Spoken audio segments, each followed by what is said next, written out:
Hi, Ambar. Ambar. Good afternoon. Can you hear me?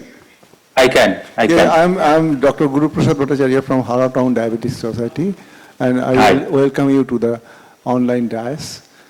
And now your friend, Dr. Sanjay Sheel, is there. He will be interacting with you. You'll be glad to meet him over phone. Yes, I can see Sanjay. Hi, Sanjay. Hi, Ambar.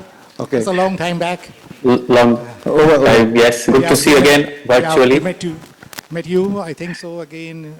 So today you're here to throw light about the SGLT2 inhibitors and their effects on CKD and heart failure.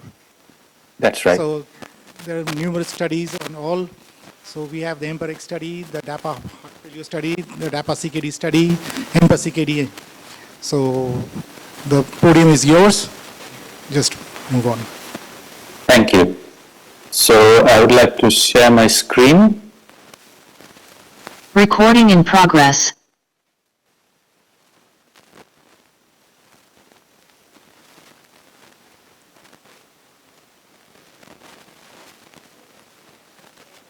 Can you see my screen? Yeah. Okay.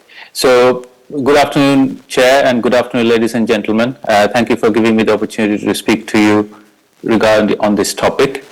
So as we are quite familiar with the SGLT2 inhibitors in managing type 2 diabetes, but the focus now has shifted more on managing some of the complications of type 2 diabetes, particularly on the cardiovascular system and on the kidneys. You probably would agree with me that heart failure and CKD pose a huge burden, and we see that in the United Kingdom, and I'm sure similar problem exists in India as well. What we see here that heart failure is number one cause of hospitalization for patients above age of 65. It does take up a lot of bed days in the NHS, and sadly there's a high rate of readmission amongst this patient. Likewise, in patients with chronic kidney disease, there are about almost over 7 million people in the UK with CKD. They also have a longer length of stay as compared to patients without CKD when they're admitted. And the readmission rate is also high. So clearly there is a problem. Over the last few years, we have started to understand that type 2 diabetes is very closely linked with CKD and heart failure, and this diagram kind of illustrates that. So if you look at a patient with heart failure, they would have decreased cardiac output that leads to decreased renal blood flow, decreased EGFR and albuminuria, leading to a reduction in tubular function and glomerular filtration rate. That will then lead to decreased renal function, sodium and water retention, decreased cardiac performance, and heart failure. So this is like a vicious cycle, goes on and on. There is increased morbidity and mortality in people with type 2 diabetes, CKD, and heart failure. We know from various studies that individuals with heart failure have a 4-fold higher prevalence of type 2 diabetes than those without heart failure. CKD prevalence is estimated at 40% among individuals with type 2 diabetes and 50% in individuals with heart failure. And we are quite familiar that type 2 diabetes is associated with 2 to 4-fold higher risk of developing cardiovascular disease. In fact, type 2 diabetes can be regarded as a cardiovascular disease, and it represents the main cause of death among patients with type 2 diabetes. So where does the SGLT2 fit in all this situation? So we know that SGLT2 decreases the glomerular and tubular dysfunction by reduction of the pressure there. It does increase the glucose excretion from the proximal tubule, and in vitro studies have shown, although the clinical relevance is a bit unknown still, that it does improve the energy and oxygen supply to the heart. There is a wealth of evidence to support the efficacy and safety profile of SGLT2 inhibitors in type 2 diabetes, CKD, and heart failure. And as Sanjay just mentioned, some of these trials, I'm going to take you through some of the trial data starting with heart failure, and then we will look at the CKD trials as well. So the first one, which I think took us by quite a bit of surprise, was EMPA-REG. So this was the trial looking at the effect of empagliflozin, 10 milligrams or 25 milligrams versus placebo on cardiovascular event in patients with type 2 diabetes. And this was presented in at the EASD in Stockholm in 2015. They had about 7,000 patients. 99% of the patients had established cardiovascular disease, and the patients had a slightly reduced kidney function, eGFR around 74. Primary outcome, composite of death from cardiovascular cause, non-fatal myocardial infarction, or non-fatal stroke. Median follow-up, 3.1 year. So if you look at the right-hand side of the slide, so there was a 14% relative risk reduction in patients in the treatment arm. And I think the interesting to note, if you look carefully, the two lines started to separate quite early on in the study. So even less than 6 months, we started to see the difference in the patient being treated with empagliflozin versus the ones on placebo. And I think this trial first highlighted the effect of SGLT2 on patients with type 2 diabetes and cardiovascular disease. And I think you probably all will recall at that time, we didn't quite clearly understand what was the reason behind it. And although after a few years, we came to the conclusion that it must be mostly down to the heart failure benefit which these patients were getting. But at that time, it wasn't clear. Then in 2017, CANVAS came along. So this was the study with canagliflozin and looking at usage of either 100 milligrams or 300 milligrams in patients with established atherosclerotic cardiovascular disease or cardiovascular risk factors. They had a mildly reduced kidney function, around 10,000 patients, primary outcome, again, death from cardiovascular cause, non-fatal MI or non-fatal stroke. So this again showed a 14% relative risk reduction. Now both these trials, CANVAS and EMPA-REG, were both on patients who had type 2 diabetes. In 2019 came along DAPA-HF for heart failure. So this was looking at the effect of dapagliflozin with standard of care versus placebo and standard of care in patients with heart failure. But please note that this was in patients with or without type 2 diabetes. So this is the first time the patients without type 2 diabetes actually were tested on SGLT2 inhibitors. By this time, we had a bit of understanding the effect we saw with EMPA-REG was probably mostly down to heart failure. So this study actually looked at patients with a reduced ejection fraction. So LV ejection fractions of less than 40% were recruited in the study, or patients with evidence of heart failure. Just over 4,500 patients, low eGFR, and the primary outcome was looking at worsening of heart failure or CV death. Median follow-up slightly shorter than the previous trials, but it showed a significant relative risk reduction of 26% in the treatment arm. And again, just to remind you, this was in patients with or without type 2 diabetes. This was followed by EMPA-REDUCE. So empagliflozin again looked at its effect on heart failure patients with reduced ejection fraction. And this was again looking at patients with or without type 2 diabetes. Another 25% relative risk reduction in this group of patients treated with empagliflozin. Following this, empagliflozin did a study on patients with moderately reduced ejection fraction and preserved ejection fraction. And they, again with or without diabetes. That also showed a 21% relative risk reduction over a period of 26 months. This was then followed by dapagliflozin, who conducted the DELIVER study, which was reported in 2022, and they also looked at patients with moderately reduced ejection fraction or preserved ejection fraction and patients with heart failure. and both in type 2 patients with type 2 diabetes patients and without diabetes. They also demonstrated an 18% relative risk reduction in the treatment arm. So clearly, sort of by then we have seen sort of the effect of SGLT2 inhibitors on patients with heart failure, both with preserved ejection fraction and reduced ejection fraction, and also in the group of moderately reduced ejection fraction. Lately, we have also started to see benefit of these drugs in patients with type 2 diabetes and also in patients without type 2 diabetes. So the whole spectrum of management of heart failure has changed significantly.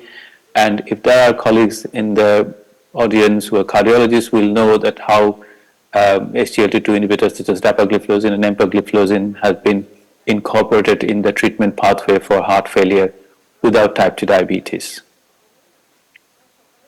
Let's now move our focus onto the kidneys, because I think the heart-wise we have not done too badly, but the kidneys is probably something we need to focus on. CKD is a major public health issue. In 2019, globally, it was the 11th highest cause of premature death. 1.4 million people prematurely died because of chronic kidney disease complication. And if the trend continues, by 2040, there will be over 3 million premature death from this condition.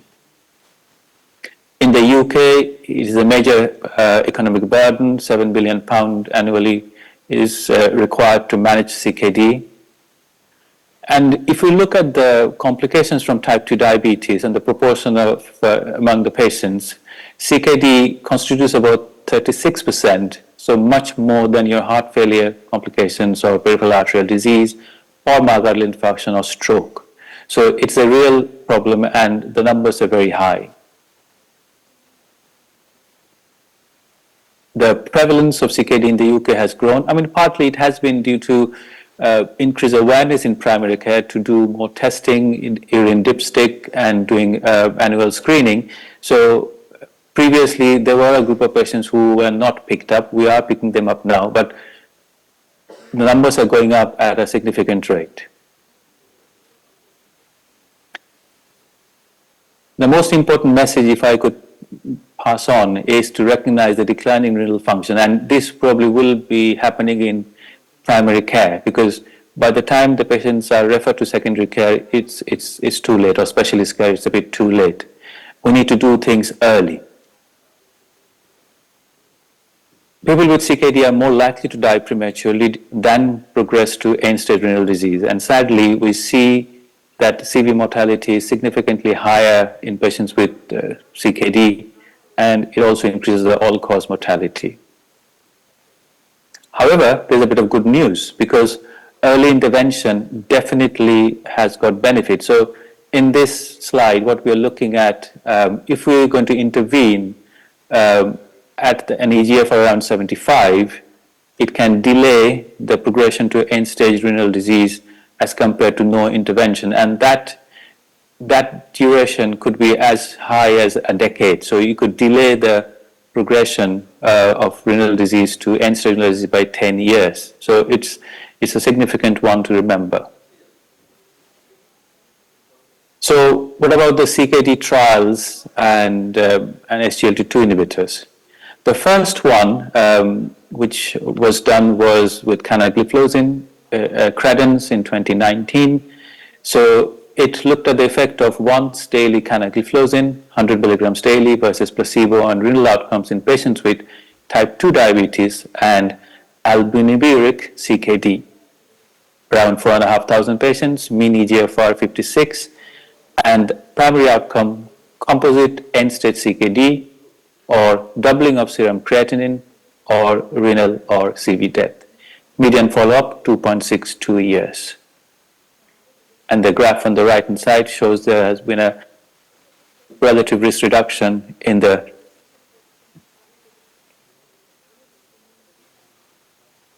This then was followed by DAPA-CKD, which was published in 2020. And in this group, as you probably can notice, these patients were with or without type 2 diabetes. The credence was with type 2 diabetes, this was with or without type 2 diabetes. Around 4,500 patients, 11% of those patients had heart failure, EGFR slightly lower, 43,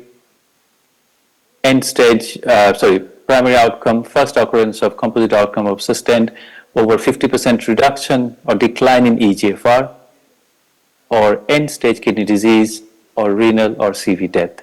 Median follow-up 2.4 years. And here on the right, if you look at the Kaplan-Meier curve, the relative risk reduction of 39%. So another significant reduction in the treatment arm. In 2023, so last year, EMPA kidney data were published. So this was looking at the effect of once daily empagliflozin, 10 milligrams daily versus placebo, over 6,500 patients, mean EGFR lower than what we have seen before, 37. Primary outcome, first occurrence of composite outcome of kidney disease, progression or CV death, median follow-up 2 years, and again, relative risk reduction of 28%. So all these showed a reduction of outcome of the kidney disease in the treatment arm. So up until now, I hopefully have managed to show you that the efficacy of the SGLT2 inhibitors in patients with both cardiovascular disease such as heart failure along with CKD, and there has been lots of study done already. And I'm just going to show you a slide picked up dapagliflozin as it was readily available. And in the clinical practice, you probably have seen that it is relatively safe drug, and it has gone through all various checks and bounds, and it is a safe treatment to be had.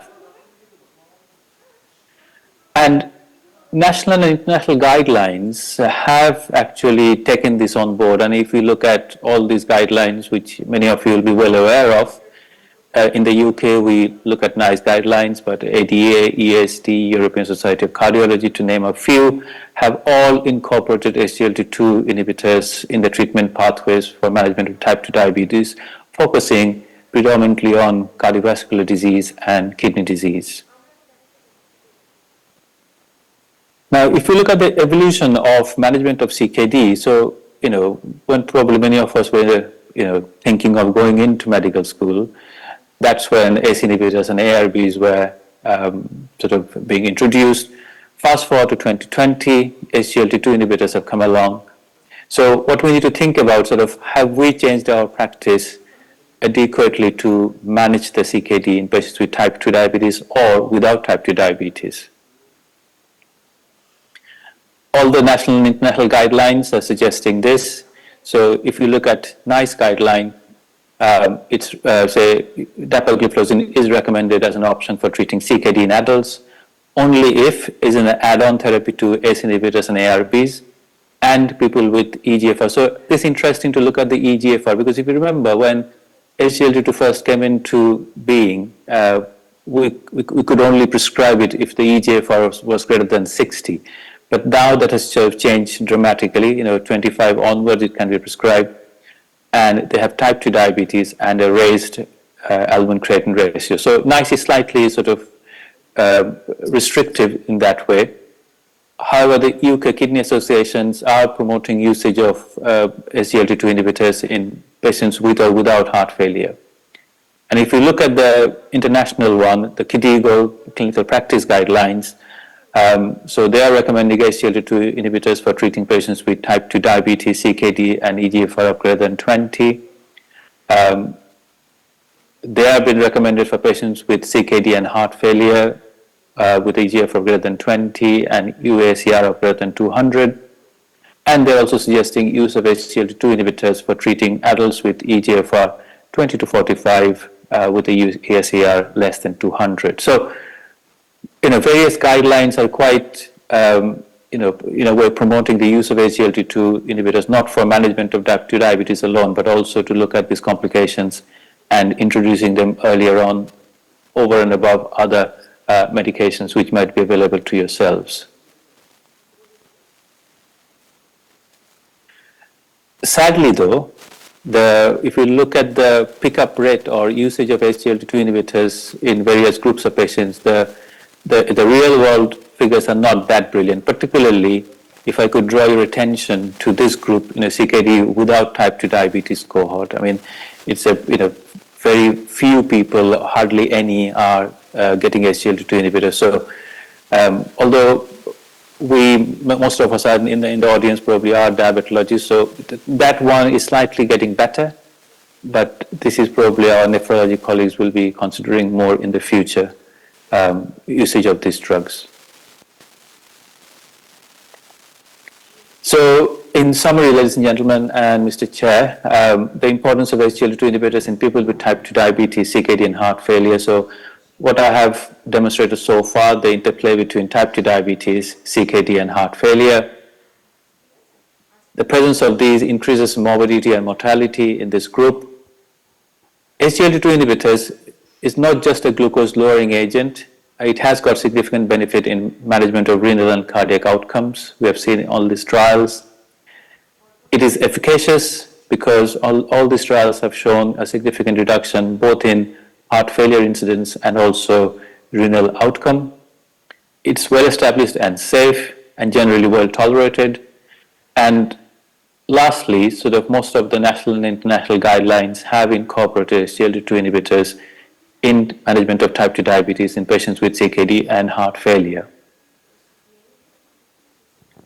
So in conclusion, Mr. Chair, ladies and gentlemen, SGLT2 inhibitors are well established in clinical pathways to manage type 2 diabetes, but I think we need to move on a step further because there are significant benefits of these agents in patients with cardiovascular and renal disease, with or without diabetes. And of course, there are a wealth of evidence to support this. So as clinicians, we need to adopt these changes to reduce the burden of cardiovascular and renal disease in patients with type 2 diabetes. Thank you for your attention. Awesome deliberation. Fantastic. So, there are some questions from the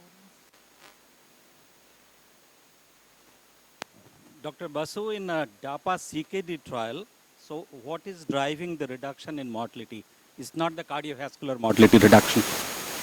Yeah, so I think they looked at the renal cause of death from renal causes. So progression of basically decline of EGFR over 50% or cause from end-stage renal disease.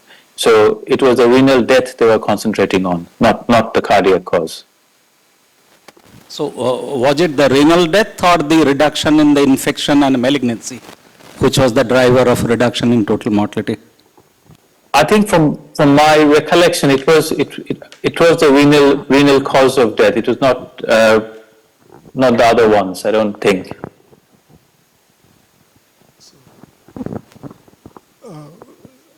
So where lies the finerenone? Suppose the patient is having a CKD along with diabetes.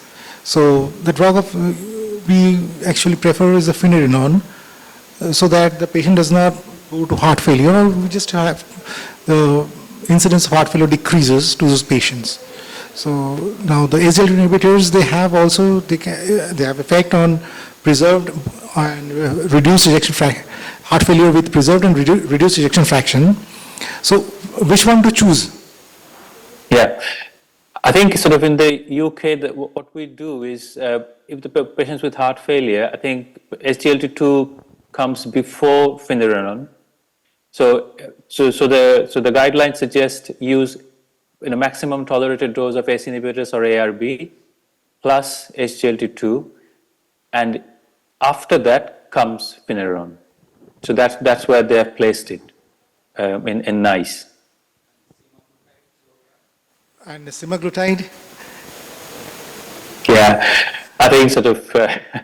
I think sort of in a way it's quite a sort of a positive set of affairs for us clinicians now, because we have got so many pharmacological agents. I think and the guidelines generally have made it much more flexible. So it's not very rigid. So as a clinician, as a specialist, if you think that your patients will benefit mostly from one agent over other, you can choose that. So you're absolutely right. So if you have got a patient who have, you've got sort of, weight is a significant problem. So definitely you would consider using a GLP-1 inhibitors over SGLT2 or finerenone. So as long as you can justify the usage, I think that the guidelines will support that.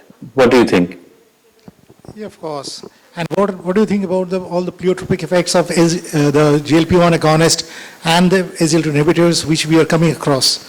Like that in obstructive sleep apnea, the Alzheimer's, the studies are going on. And can you throw some light on it?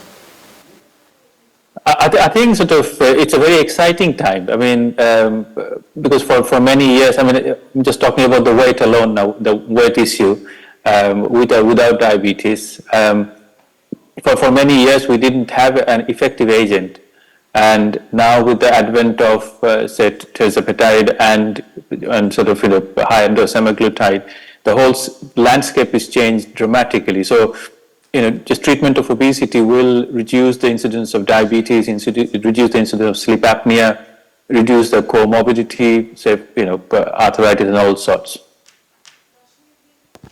Right. Thank you for that talk. I'm Dr. Shah. I think with the number of options that are available, what as a clinician transpires is that if there might be one group of drugs to which the patient perhaps responds far better than another one. So you may have this issue about guidelines coming from trials, step-by-step approach. But I think apart from prescribing, we need to learn to de-prescribe as well. If you think that the GLP-1 is not working well enough for somebody, why spend so much money? Just withdraw it and instead then add something else instead, be it a finerenone or something to that effect. Because there'll be new, more expensive drugs in the pipeline from what I understand. There's going to be aldosterone inhibitors as well in future, which will cost a bomb. And this is going to continue as I see it in the next 5 to 10 years' time for sure. Dr. Shah, you have hit the nail absolutely on the head. We are very good at adding drugs. We are not very good at stopping drugs. And you're absolutely right. If a drug is not working, for whatever reason, poor compliance or sort of non-responder, we have to take a judgment to stop it and try something different. I couldn't agree more with you. Thank you. Thank you. Ambar, Yes. I'm Dr. Bera. Hi. Oh, hello, Mridul. Hi. So my question is that we are using a SGLT2 inhibitor a lot, and the guidelines also say that you have to use an SGLT2 inhibitor every out of 2 patients, you have to use 1 patient. So now the thing is that we are getting a lot of adverse effect with the SGLT2 inhibitor because we are getting the more and more complicated UTI, not only the lower urinary tract infection, we are getting the upper urinary tract infections, lot of the mycotic genital infections. So this is the problem that that is the one that we are just getting in every day, particularly not only in the female patient, every male patients, they are complaining of this melanoprostatitis and everything. How we can handle this? Because when you just stop the drug for the few days and then yes, that is gone. Then again when you restart that, there is again the problem. And the recurrent UTI with the diabetic patient very common, and if you use the SGLT2 inhibitor, there is the problem of the recurrent UTI also increases. How we can handle these things? So, Bill, if I can just ask you, how is the glycemic control for these patients? Yes, even the good glycemic control also showing the same thing. Yes, if the patient is having bad glycemic control, that patient will suffer more. But again, the good glycemic control with the SGLT2 inhibitor, again, they are also suffering.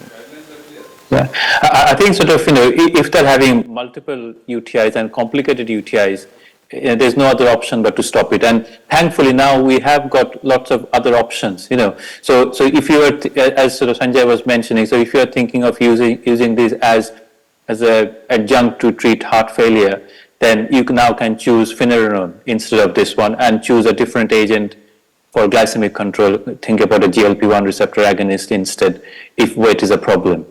So now you have to individualize the treatment and sort of move away from SGLT2.